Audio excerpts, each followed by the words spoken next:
ஐக்கிய நாடுகள் மனித உரிமைகள் பேரவை கூட்டத்தொடரின் போது கடந்த அரசாங்கங்களுக்கு காணப்பட்ட அழுத்தம் எமது அரசாங்கத்திற்கு இல்லை.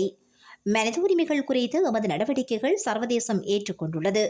அந்த வகையில் தேசிய பொறிமுறைக்குள் பாதிக்கப்பட்டோருக்கு நியாயத்தை பெற்றுக் கொடுப்போம் என அமைச்சரவை பேச்சாளர் அமைச்சர் நலிந்த ஜெயதிச தெரிவித்தார்.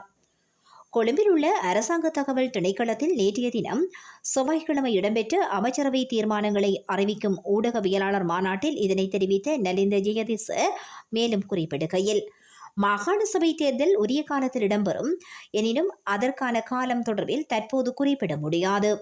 இது குறித்த சட்ட திருத்தங்கள் முன்னெடுக்கப்பட வேண்டியுள்ளது.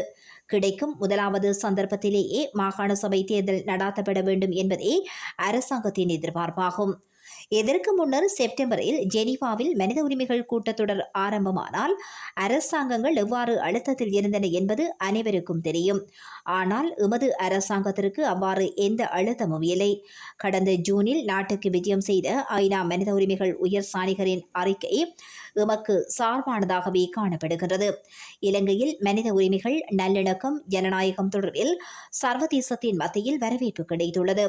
குறுகிய காலத்திற்குள் நல்லிணக்கத்தை ஏற்படுத்துவதற்கும் மனித உரிமைகளை பாதுகாப்பதற்கும் அரசாங்கம் என்ற ரீதியில் நடவடிக்கை எடுத்திருக்கின்றோம். எமது நீதிமன்ற கட்டமைப்பின் சுயாதீனத்தன்மை நம்பிக்கை பல சந்தர்ப்பங்களில் உறுதிப்படுத்தப்பட்டுள்ளது. எனவே தேசிய பொறிமுறைக்குள் மனித உரிமை மீறல்கள் குறித்த பிரச்சினைகளுக்கு தீர்வு காண முடியும் என்று நம்புகின்றோம். இது தொடர்பில் சர்வதேசத்தின் மதிப்பீடுகளையும் அங்கீகரிக்கின்றோம். எனவே ஆரம்பிக்கப்பட்டுள்ள விசாரணைகளில் அனாவசிய தலையீடுகளை செலுத்தி அவற்றை வீணடிக்க விரும்பவில்லை.